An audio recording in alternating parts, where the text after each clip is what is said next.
नमस्कार जन टीवी, स्वागत आपका। मैं हूं योगेंद्र, आप देख रहे हैं खास खबर। खास खबर में हम बात करेंगे ईरान इजराइल युद्ध की।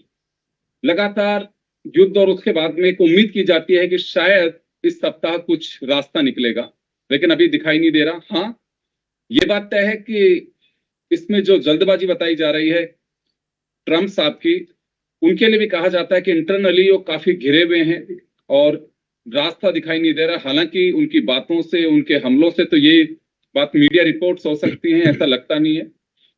और अगर यूं भी देखें तो मध्यस्थता करता हर व्यक्ति ये तो कहता है कि युद्ध किसी भी समस्या का हल नहीं है, लेकिन टेबल टॉक कौन करवाएगा, कैसे होगी, वो कोई कहने को तैयार नहीं। क्या उसका एक सॉल्यूशन हो सकता है, क्या एक उसका एक रास्ता निकाला जा सकता है जिसका कोई यूं कहूं कि कोई मेमोरेंडम तैयार किया हुआ हो कि हाँ बिल्कुल इस तरह से इस पे चर्चा हो सकती है। और सबसे बड़ी बात, यूएनओ जिसको कहा जाता था कि एक मुखिया की भूमिका में या फिर उसकी प्रासंगिकता हमेशा रहेगी, तो ये सबसे बड़ी बात हो सकती है। तो मुझे लगता है कि युद्ध खिंच सकता है अभी, या दूसरी तरफ ये भी आ सकता है कि कुछ सॉल्यूशन ऐसा हो सकता है अमेरिका की तरफ से या ईरान की तरफ से कि इस पे कुछ बीच का कोई रास्ता निकल सके। लेकिन मध्यस्थता करे कौन और उस मध्यस्थता की मानेगा कौन, यह सबसे बड़ी बात है। अगर रूस और चीन कुछ करते हैं तो शायद अमेरिका ना माने, दूसरा कोई मुल्क करता है तो हो सकता है ईरान ना माने।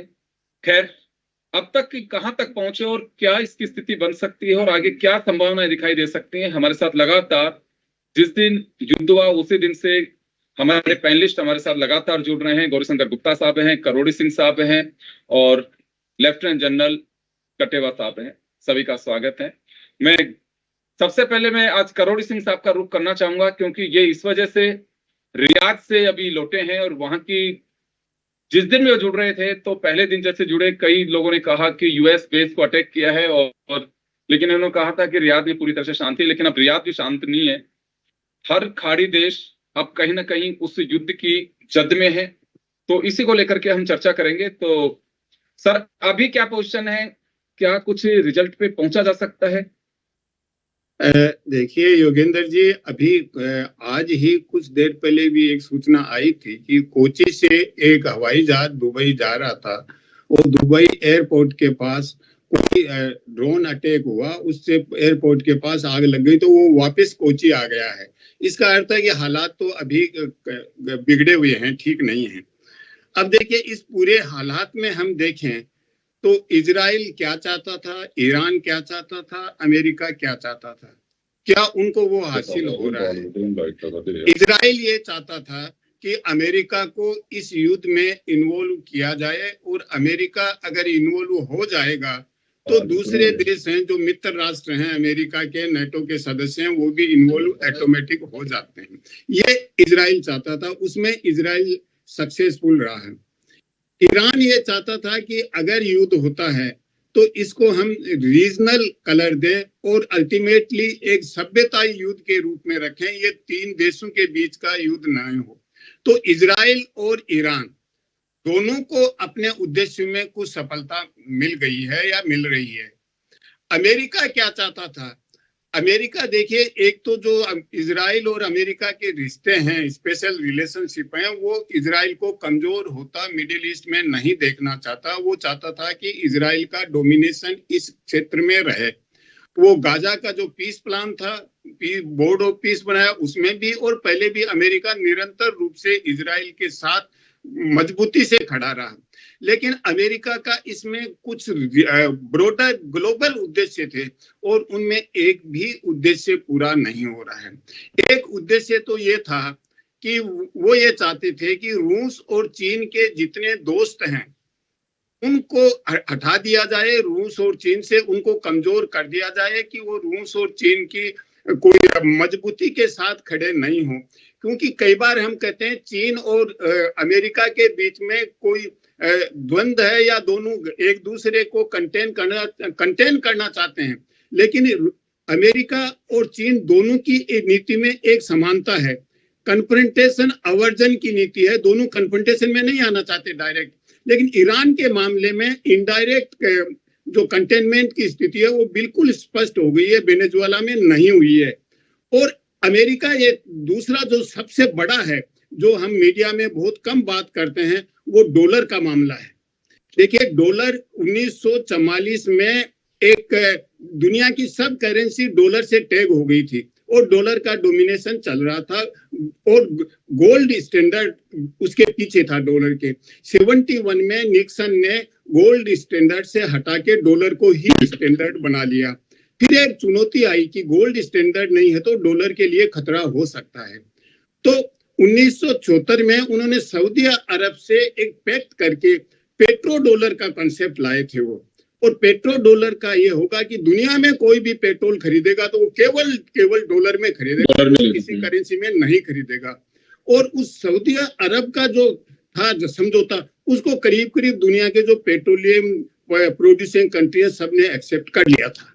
तो डॉलर का स्टैंडर्ड पेट्रो डॉलर हो गया और पेट्रो डॉलर की वजह से अमेरिका के बॉन्ड लोग खरीदने लग गए, अमेरिका को सस्ते में लोन मिलना शुरू हो गया।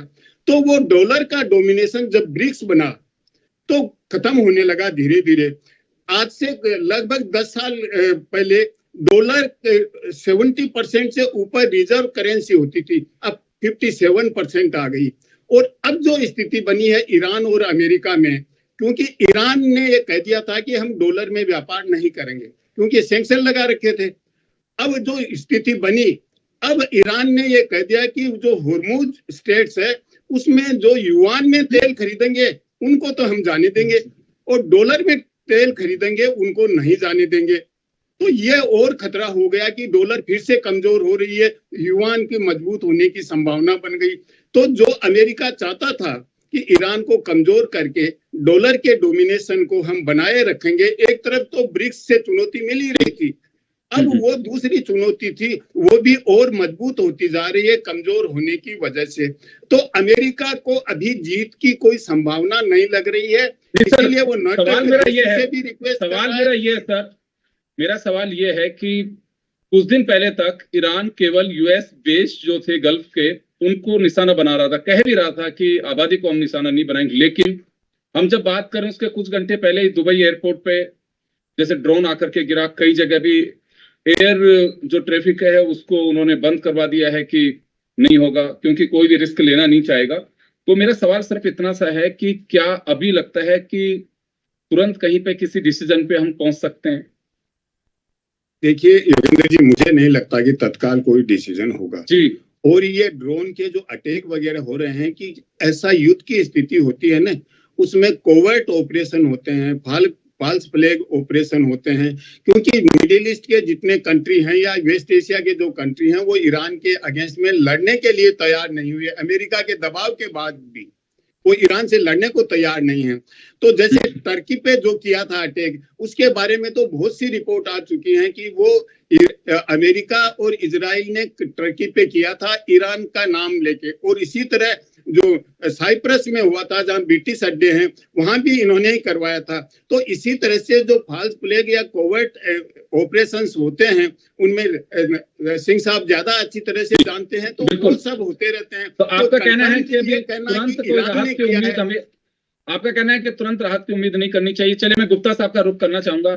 सर, दो तीन चीजें साथ में आ रही हैं कि मैं कुछ मीडिया रिपोर्ट्स देख रहा था जिसमें ये था कि ट्रंप खुद भी बहुत परेशान हो चुके हैं इस युद्ध को देख करके। ऐसा लग नहीं रहा था कि इतना लंबा चल सकता है। उन पे इंटरनल प्रेशर बहुत है क्योंकि वहां मिडिल इलेक्शन भी होंगे, वहां मध्यावधि जो चुनाव बोलते हैं वहां पे अमेरिका में उसको फेस करना है। दूसरा, अमेरिकन पब्लिक है वो करीब 60% इस डिसीजन के खिलाफ है, तो उनपे वो एक अलग तरह का प्रेशर है।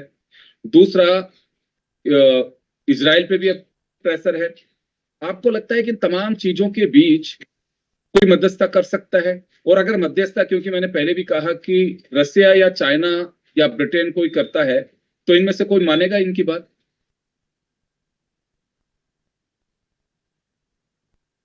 सर अनम्यूट करिए, म्यूट है सर, आपके यहाँ से म्यूट है सर। नमस्कार योगेंद्र जी, हमारे सबको पैनलिस्ट को भी नमस्कार। देखिए, ये युद्ध जो है एक अलग फेज में जा चुका है। अब जो पहले 10 दिन का युद्ध था वो अलग था, अभी दूसरा फेज है ये युद्ध का। पहली चीज तो मैं ये क्लैरिफाई करना चाहूंगा कि प्रेसिडेंट डोनाल्ड ट्रंप की हमेशा से 2015 में जब वहां पर ओबामा प्रेसिडेंट थे और एक जिनेवा में ईरान के साथ एग्रीमेंट साइन हुआ था, जैसे ही वो प्रेसिडेंट बने उन्होंने उस एग्रीमेंट से विड्रॉ कर लिया था। उसका कारण बिल्कुल क्लियर है। वो ये कहते हैं कि अगर ईरान के पास पावरफुल हो गया, लॉन्ग रेंज मिसाइल आ गई या किसी भी तरह का एटॉमिक पावर आ गया, तो वो पूरे के पूरे मिडिल ईस्ट को, पूरी की पूरी ऑयल रिसोर्सेज को, एनर्जी रिसोर्सेज को वो कंट्रोल कर लेंगे। पहली चीज तो ये है।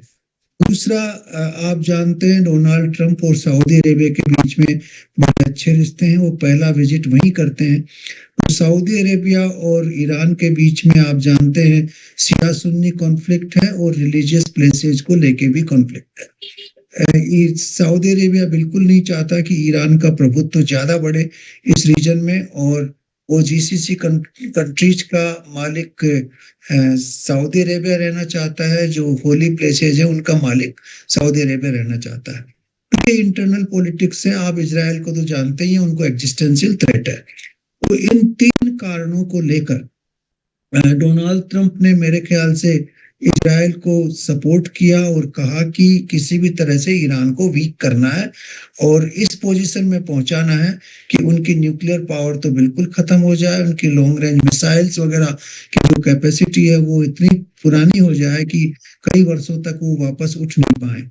और वो तो चाहते तो यही थे कि वहाँ रेजिम चेंज हो जाएगा इमीडिएटली आफ्टर खोमेनी की डेथ के बाद, शायद इंटरनल रिवॉल्यूशन आ जाएगी और वहां पर जो है जनतंत्र की एक डिमांड हो जाएगी और उसकी वजह से ये जो रेडिकल रेजिम वहाँ इस्लामिस्ट है वो बदल जाएगा। लेकिन ये जो इस्लामिस्ट रेजिम वो तो बदला नहीं है। एक्चुअली वहां पर नेशनलिस्ट फीलिंग और ज्यादा स्ट्रोंग हो गई है, जो पहले से एंटिसिपेटेड था। जब फॉरेन इन्वेजन होता है तो नेशनलिस्ट फीलिंग स्ट्रोंग हो जाती है। कुछ पॉकेट्स में वहां पर एंटी गवर्नमेंट एजिटेशन है, लेकिन वो बहुत लिमिटेड है, इतना नहीं है। और आईआरजीसी जो है बड़ा ताकतवर वहां का फोर्सेज हैं। वो कंप्लीटली पूरी फंडामेंटलिस्ट पॉलिसी है जो इस्लाम की, उसको इन्फोर्स करते हैं और लोगों को कंट्रोल में रखते हैं। आप जानते हैं उन्होंने सारा इंटरनेट वगैरह सब बंद कर रखा है जब से वार चालू हो रखा है। ईरान की इंटरनल पूरी पोजीशन का पता भी नहीं लग रहा। तो ये सिचुएशन है कि अभी अमेरिका इस युद्ध में इसलिए भी लंबा फंस रहा है क्योंकि ईरान ने सभी जीसीसी कंट्रीज के ऊपर हमले कर दिए हैं, जबकि वहां के प्रेसिडेंट ने पहले एक बार माफी मांगी थी और कहा था कि हम किसी भी देश के ऊपर हमले नहीं करेंगे, लेकिन उसके बावजूद उनके हमले चालू हैं। कल मैंने ईरानियन विदेश मंत्री की एक प्रेस वार्ता देखी थी। उसमें उन्होंने क्लियरली कहा है कि जहां भी उनको ये संदेह है कि यूएस बेसिस को या यूएस इन्फ्लुएंस को यूज करके ईरान के ऊपर हमला किया गया है, वो हमारे लेजिटिमेट टारगेट्स होंगे। तो इन्होंने तो बिल्कुल क्लियरली कर दिया है कि जहां भी यूएस कॉमर्शियल इंटरेस्ट है उस रीजन में, या यूएस बेसेज है, या वो अपनी टेरिटरी को यूएस मिसाइल्स को यूज करने के लिए काम में दे रहे हैं, तो उनके ऊपर अटैक करेंगे। तो ये क्लियर कट पूरा का पूरा गल्फ वार छिड़ गया है। आप कह रहे थे कि इसको एंड कैसे किया जाए। इसके एंड करने की अभी कोशिशें इतनी तेज नहीं हुई है, लेकिन आज कतार के विदेश मंत्रालय और उनके विदेश मंत्री का एक बयान था। उन्होंने कहा कि अगर ईरान हमारे सभी देशों के ऊपर हमला करना बंद कर दे, जीसीसी कंट्रीज के ऊपर, तो वार्ता के रास्ते खुल सकते हैं और हम उसमें आगे आ सकते हैं। तो ये पहली एक किरण है, लेकिन मेरे को लगता नहीं कि ईरान बंद करेगा, क्योंकि ईरान के विदेश मंत्री ने क्लियरली कह दिया है कि हम तो वार हमने तो शुरू नहीं किया, अब हम अंत करना नहीं चाहेंगे, क्योंकि हम अंत कर देंगे फिर कुछ दिनों बाद फिर हमारे ऊपर हमला हो जाएगा। तो हमें तो पूरी गारंटी मिले कि वार दोबारा हमारे ऊपर हमला नहीं होगा, और जो वार में लॉसेज में उनका रिपेरेशन हो, तब जाके हम इस युद्ध को बंद करेंगे। तो अभी दोनों तरफ बड़ी हार्ड लाइन अप्रोच है। तो मेरे को तो नहीं लगता कि अगले कुछ वीक्स में ये वार बंद होगा। सर, एक चीज और मैं जानना एनर्जी क्राइसिस है वो, एक मैं चीज और जानना चाहूंगा आपसे। बिल्कुल ये सही है कि दिशा बदल गई है अब इस युद्ध की, क्योंकि पहले तो अमेरिकन बेस को बनाया जा रहा था, लेकिन अब ये बिल्कुल उनका एकदम खुला खाता है कि उन्होंने साफ साफ कहा है कि जहां वेस्टर्न हित हैं यूएस के खाड़ी देशों में, वहां पे अटैक करेंगे। यहाँ मैं दो चीज आपसे समझना चाहूंगा। एक तो ये कि जो आपको ध्यान होगा कि ईरान ने एक डिक्री पास किया कि शियाओं के लिए बड़ी महत्वपूर्ण मानी जाती है, और कहा भी जाता है कि विड्रॉ नहीं होगी, कि अंतिम सांस तक भी ये लड़ाई लड़ेंगे, शहादत कितनी भी देनी पड़े, कुर्बानी देनी पड़े। और दूसरा, जिस तरह से पाकिस्तान के साथ में अरब देश की एक वो है, आपस में एग्रीमेंट है कि हम पे अटैक होगा तो आप अपना समझेंगे और आप पे होगा तो हम समझेंगे। क्या वहां पे भी अभी कुछ पाकिस्तान भी इस स्थिति में फंस सकता? भी देखिए, पाकिस्तान का तो आप आज का एक ट्वीट है ईरानियन फॉरेन मिनिस्टर का, उस ट्वीट को पढ़ लीजिए, बड़ा क्लियर पोजीशन है। उसने पाकिस्तान को धन्यवाद दिया है कि पाकिस्तान ने हमारे साथ कोऑपरेट किया। तो ये कहाँ पे सऊदी अरेबिया का जो पैक्ट था वो तो हवा में उड़ गया। जो सऊदी और पाकिस्तान का जो पैक्ट है उसके हिसाब से तो पाकिस्तान को सऊदी का साथ देना चाहिए, लेकिन वो तो कहीं उसका साथ नहीं दे रहे हैं, बिल्कुल नहीं दे रहे हैं। और कोई संभावना भी मेरे को नजर नहीं आ रही है, क्योंकि पाकिस्तान की सीमा ईरान के साथ काफी बड़ी है। वो ईरान के साथ पूरी तरह से दुश्मनी ले नहीं सकते, क्योंकि वो उनके हित में भी नहीं है। लेकिन वो तो दोनों तरह का वो भी एक टाइट रॉप वॉकिंग करना चाहते हैं, लेकिन वो बड़े एक्सपोज हो रहे हैं इस टाइट रॉप वॉकिंग में कई तरह से। तो पाकिस्तान को तो आप छोड़ दीजिए, वो तो कुछ कर नहीं पाएगा, और कुछ इसमें मध्यस्थता करना या किसी का साथ देना, दोनों ही चीजें नहीं हो पाएगी। दूसरा आपका लगता है कि ये डिक्री वापस ली जा सकती है, क्योंकि जिस तरह से उन्होंने फतवा जारी कर रखा है। हाँ, देखिए, मेरा मानना तो यह है कि इसमें अगर मध्यस्थता कोई देश कर सकता है तो वो भारत कर सकता है, क्योंकि भारत के संबंध ईरान से भी ठीक हैं, और गल्फ कंट्रीज से भी ठीक है, और अमेरिका से भी ठीक है। इजराइल और अमेरिका इन तीनों इजराइल से भी ठीक है। तो इन सभी कंट्रीज को भारत की मध्यस्थता स्वीकार हो सकती है। दूसरा है कि कोई चाइना बीच में आएगा नहीं, रसिया बिल्कुल नहीं आएगा। रसिया को तो अभी अच्छा लग रहा है, क्योंकि उनका ऑयल बड़ी क्वांटिटी में बिक रहा है, और उनके यूक्रेन को हथियार मिलना बंद हो जाएंगे, क्योंकि अमेरिका तो सारे हथियार यहीं झोंक देगा, तो उनके पास सप्लाई करने के लिए कुछ बचना नहीं है। तो वो तो चाहेगा, चाइना भी चाह रहा है कि ये युद्ध चलेगा तो ये सब लोग वीक हो जाएंगे और हमारा दबदबा और बढ़ जाएगा। तो ये दोनों देश तो इसका फायदा उठा रहे हैं, वो ज्यादा इंटरवीन नहीं करेंगे। एक भारत ही है जो एक इसमें मध्यस्थता मध्यस्थता करने कर के सकता है। योग्य है, बिल्कुल और वो बिल्कुल आप जीसीसी सही कह रहे हैं। कंट्रीज को साथ में लेके इसमें हाँ, मध्यस्थता कर सकता है, मेरा ऐसा मानना है। बिल्कुल आप सही कह रहे हैं, क्योंकि मध्यस्थता की अगर पहल की जा सकती है तो भारत की ओर से की जा सकती है, क्योंकि सबके साथ में समानांतर उनके भारत के अभी संबंध हैं। तो मुझे नहीं लगता कि, लेकिन अब बस बात यह है कि मध्यस्थता के लिए कोई कहे या अपनी ओर से पहल की जा सकती है। चलिए, कटेवा साहब हमारे साथ में हैं, तो जरा उनसे समझना चाहेंगे युद्ध की इस भूमिका को और जिस दिशा में जा रहा है। सर, आने वाले कुछ दिन में तो हम कह नहीं सकते कि ये युद्ध थमने का नाम लेगा या भी लंबा खींचेगा। तो ऐसे सिचुएशन में आ गए, क्योंकि हॉर्मुज स्ट्रेट के लिए कहा जा रहा था कि वो एक ऐसा होगा जिसमें अमेरिका वहां थोड़ा प्रेशर उन स्टेट्स कंट्रीज के लिए बना सकता है जहां से उनको, यानी कि उनका रूट है वो। लेकिन इसमें जापान और ऑस्ट्रेलिया ने मना कर दिया कि हम हमारी कोई युद्ध पोत या कुछ नहीं भेजेंगे। तो यहाँ आपको लगता है कि वो प्रेशर पॉलिटिक्स अमेरिका की फिलहाल वहां कारगर नहीं हो सकती? हाँ योगेंद्र जी, आप बिल्कुल सच बोल रहे हैं कि हॉर्मोज स्ट्रेट को जो बंद करने का एक जो निकाली है ईरान ने देखा कि मिलिट्रीली तो वो उनसे नहीं लड़ सकता। काइनेटिक वॉरफेयर में ईरान उनके सामने कहीं नहीं टिकेगा। तो एक चीज जो उन्होंने सोची कि अगर हम एनर्जी क्राइसिस कर दें दुनिया में, तो फिर सारी दुनिया को ये पिंच करेगा और फिर सारे देश चाहेंगे कि लड़ाई बंद हो। नहीं तो ईरान के ऊपर बम्बार्डमेंट होता रहे तो बाकी दुनिया को तो फर्क नहीं पड़ रहा था। तो सबसे पहले इन्होंने बोला था कि किसी भी ऑयल रिफाइनरी पे या इन चीजों के ऊपर हमला नहीं करेंगे, इनकी अनरिटन अंडरस्टैंडिंग थी, परंतु वो नहीं हुआ। अभी जो उनका खाग आइलैंड है जहाँ पे बल्क पूरा का पूरा क्रूड वहां से एक्सपोर्ट होता है, मेनलैंड ईरान से वहां से पाइपलाइन से वहां आता है और वहां से एक्सपोर्ट होता है, उसको टारगेट किया गया है। आज शाम के टाइम पर मीडिया में ये भी न्यूज थी कि चाहबार पोर्ट जो इनका एक फ्री ट्रेड पोर्ट है, जिसमें भारत के भी काफी इन्वेस्टमेंट है उस जगह के ऊपर, उस पर भी हमला हुआ है।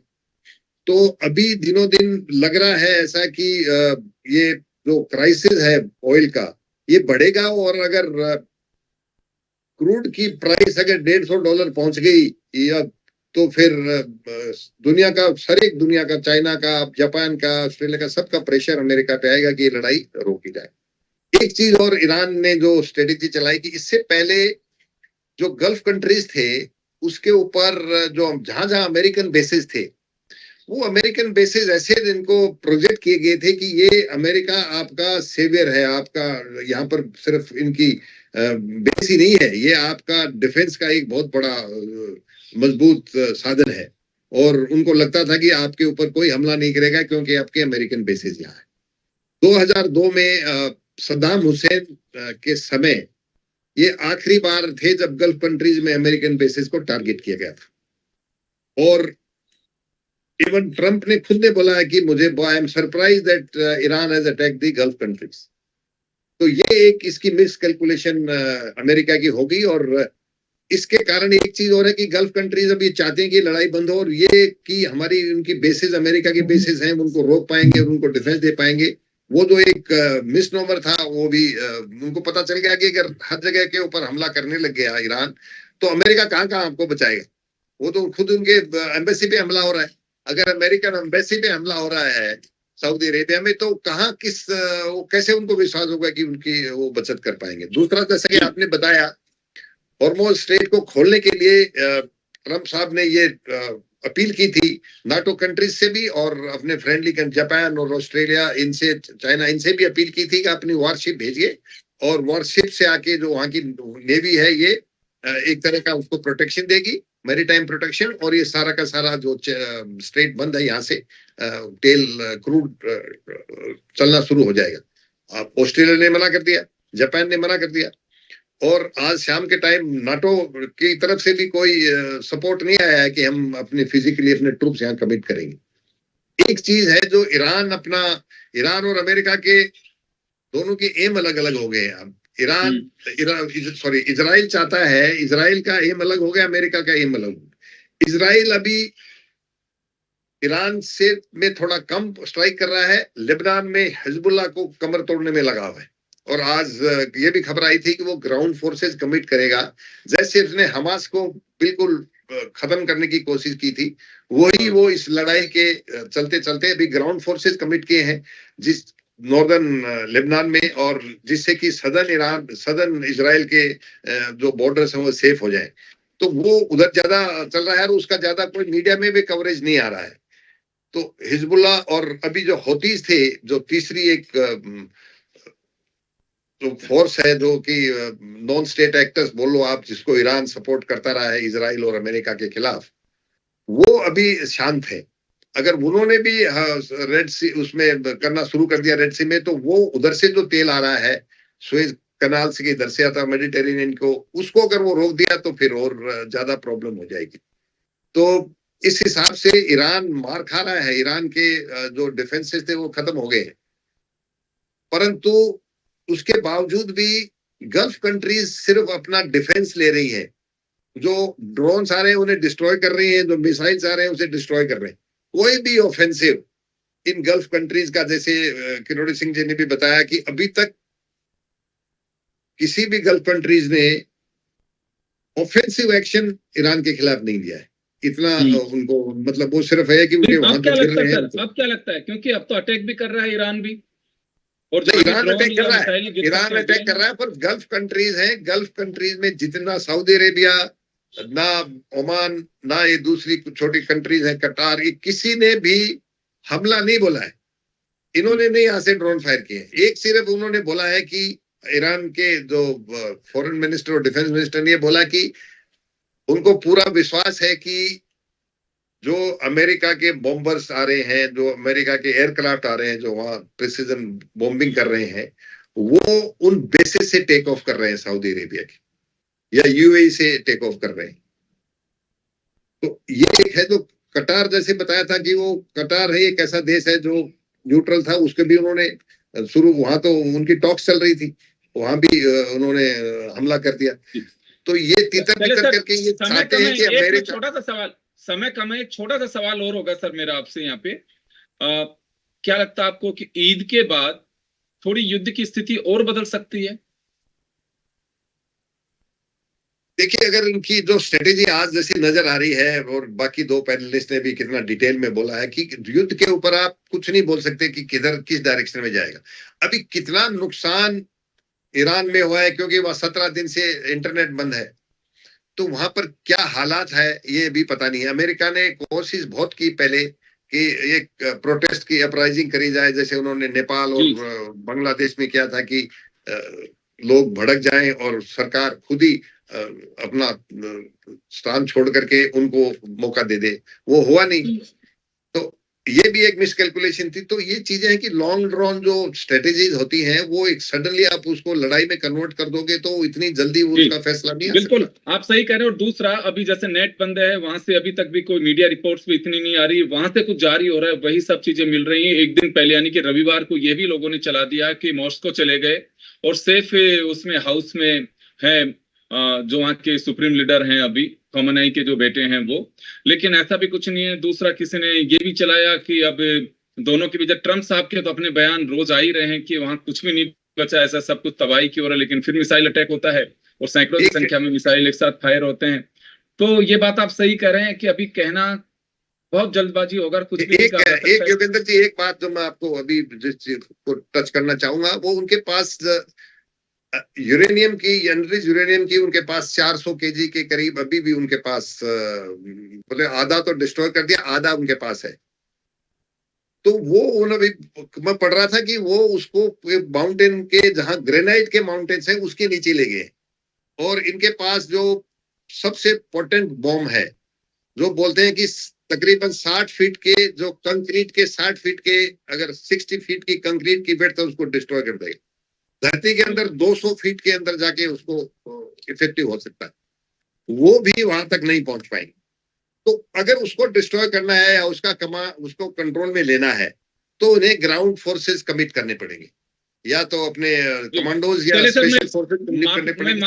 मैं माफी चाहूंगा सर, समय का अभाव है तो रोकना चाहूंगा तमाम अतिथियों को, क्योंकि वॉर इसी तरह से चल रहा है। दुनिया में इसकी लपटें पहुंच रही हैं, महंगाई के जरिए पहुंचे या फिर क्योंकि क्रूड नहीं पहुंचेगा तो महंगाई होगी। क्रूड ऑयल के प्राइसेस जैसे अभी भी संभावना जताई जा रही है कि $150 तक भी जा सकते हैं।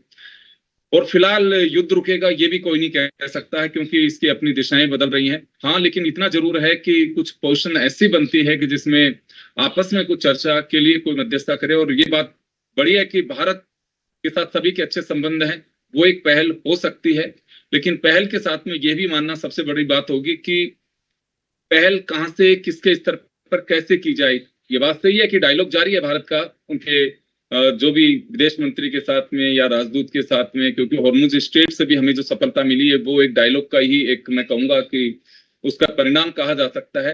तो चले फिर हम कंटिन्यू इसको नेक्स्ट टाइम करेंगे। और आप सभी का बहुत बहुत शुक्रिया। खास खबर में इतना ही, दीजिए इजाजत, नमस्कार।